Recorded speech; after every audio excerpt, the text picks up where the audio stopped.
আলহামদুলিল্লাহিল্লাযী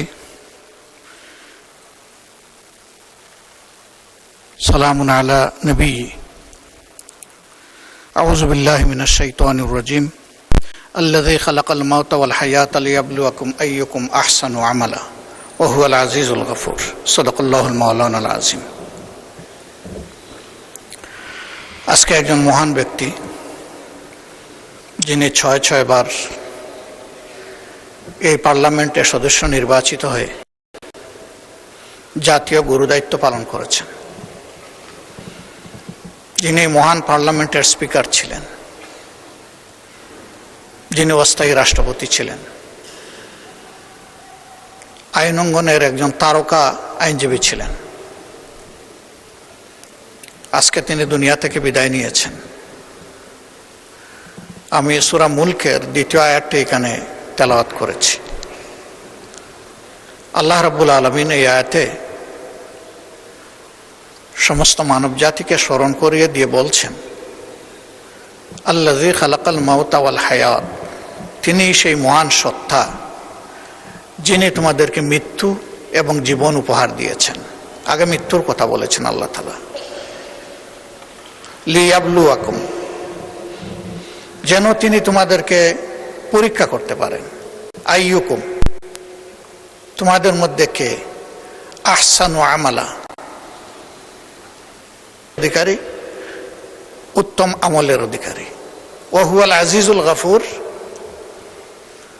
যারা স্বয়ং সৃষ্টিকর্তাকে অগ্রাহ্য করবে তাদের ব্যাপারে এই মহান সত্তা বড় কঠোর, কিন্তু যারা তার অনুগত হবে আল্লাহ তাদের প্রতি খুবই দয়াপরবশ।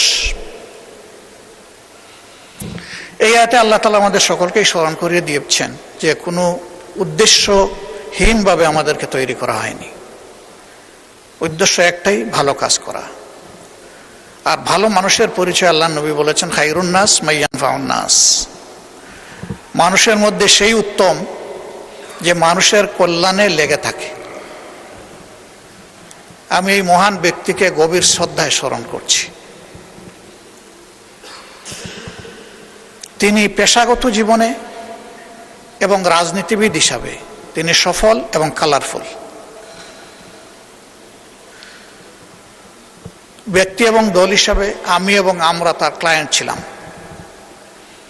বিশেষ করে আমাদের কষ্টের দিনগুলোতে ফেসিবাদী আমলে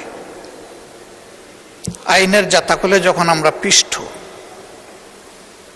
তখন প্রায় আমরা তার কাছে যেতাম, দ্বারস্থ হতাম। তিনি গুরুত্বপূর্ণ পরামর্শ দিয়েই শুধু আমাদেরকে তার কাজ সারেননি, বরঞ্চ আমাদের মজলুম নেতৃবৃন্দের পক্ষে তিনি আদালতে বারবার দাঁড়িয়েছেন। এরকম তো আরো অনেকেই দাঁড়িয়েছেন, কিন্তু তিনি একদিক থেকে ভীষণ ব্যতিক্রম ছিলেন। প্রথমবার থেকে আমরা চেষ্টা করেছি কৃতজ্ঞতা স্বরূপ তাকে কিছু ফি দেওয়ার। শেষ পর্যন্ত আমরা এই কাজে সফল হইনি। তিনি বলতেন, এটা আমার নৈতিক দায়িত্ব, এটা আমার জন্য সুযোগ। একসাথে রাজনীতি করেছি, তাদের জীবনের এই কঠিন চ্যালেঞ্জিং মুহূর্তে আমার মধ্যে সামান্য মানবতা থাকলে আমার পক্ষে তার কাছ থেকে তাদের পক্ষে ফি নেওয়া সম্ভব নয়।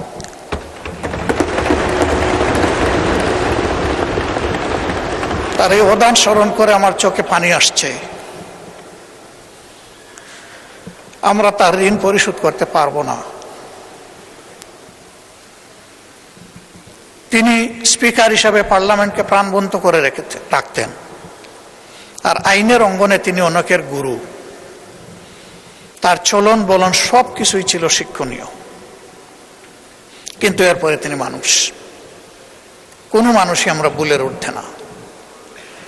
মহান রবের দরবারে দোয়া করি, আল্লাহ তার এই বান্দাকে তার ভুল ত্রুটি ক্ষমা করে দিন।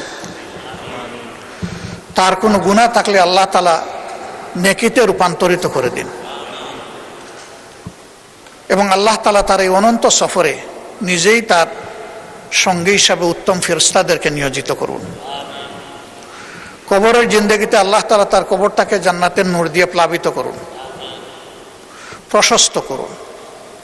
শিলা, বরফ এবং পানি দিয়ে আল্লাহ দৌত করে তাকে বেগুনা করে দিন। তার কবরের সাথে আল্লাহ রাব্বুল আলামিন তার প্রিয় জান্নাতের একটা মায়ার জানালা খুলে দিন। তার পরিবারের সম্মানিত সদস্যবৃন্দ, আপনজন, প্রিয়জন এবং তার রাজনৈতিক সহকর্মীবৃন্দকে আল্লাহ তাআলা উত্তম সবর করার তৌফিক দান করুন। এই সমস্ত মানুষদের জীবন থেকে আমরাও যেন অনুপ্রাণিত হয়ে নিজেদের কর্তব্য নির্ধারণ করতে পারি। আল্লাহ আমাদেরকে সেই তৌফিক দান করুন। আমরা একটু পরেই বিসমিল্লাহি আলা মিল্লাতে রাসূলিল্লাহ বলে মহান আল্লাহর কাছে তাকে সমঝে দেব। মাটির একটা পর্দা দুনিয়া থেকে তাকে বিচ্ছিন্ন করে ফেলবে। সেই সময় মহান আল্লাহ যেন নিজেই তার সঙ্গী হয়ে যান, সেই দোয়া করছি। আমাদের সবাইকে আল্লাহ তাআলা ক্ষমা করুন। এই সংসদে অতীতে যারা স্পিকারের দায়িত্ব পালন করেছেন, আল্লাহ তাদেরকেও ক্ষমা করুন। এখন যারা জীবিত মৃত আমরা আছি, সবাইকে আল্লাহ ক্ষমা করুন। আল্লাহ রাব্বুল আলামিন এখান থেকে আমাদেরকে শিক্ষা নেওয়ার সুযোগ দিন। একদিন আমাদের জন্য মানুষ পড়বে ইন্না লিল্লাহি ওয়া ইন্না ইলাইহি রাজিউন। ওই মানুষটাই সফল যে মারা যাওয়ার পরে কিছু মানুষ তার জন্য চোখের পানি দিয়ে তাকে স্মরণ করে।